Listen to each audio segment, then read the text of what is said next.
After that video I made of me and my buddy cutting down that big oak tree down in the woods, you might remember the one, and the tree falls and he goes, "Yay!"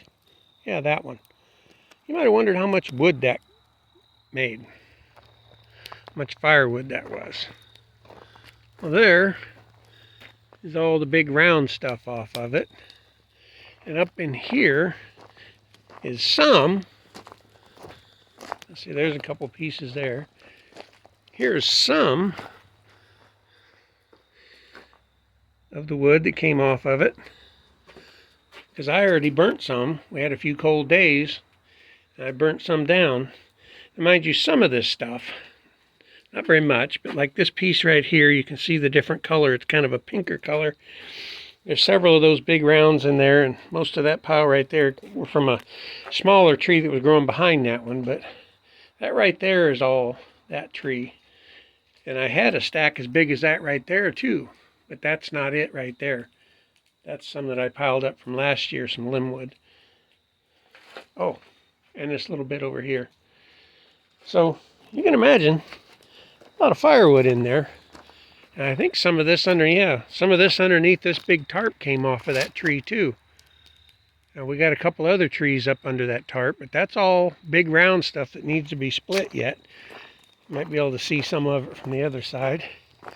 Yep, but that's not all off of that big tree. We've been busy collecting firewood for next year. Stuff to split and stack and get ready for next year. Hopefully I got enough for this year. This is my little pile of pine, and I split it small, and it sat out here all summer, and I thought surely it'll be ready to burn. I tested it with the tester. I split a piece and tested it with the moisture tester, and it's still about 20%, which is higher than I like, especially for pine.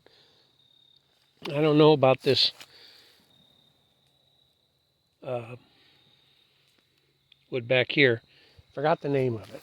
I hate that when I forget something. But anyway, I don't know how dry that stuff is, but it looks like the bark separating, which is a good sign. You can see there the bark separating all on its own. That's a good sign that it's probably dry enough to burn. And then I've got this over here. Some of that is some oak. These big rounds are some oak. There was a dead oak already that fell, and I cut it back last spring, late in the spring. Never got it split, so it's probably not dry enough to burn. This is all elm. I got it split in time. And this pine limbwood, probably not ready to burn either. And then these are the three big pieces of elm that my little splitter just couldn't quite muster the strength for. So I cut them with the saw and let them dry. They'll probably pop real easy now. So that's one of the things we've been doing. Gathering firewood. Lots of firewood. And there's a lot more down there to get. Thanks for watching again.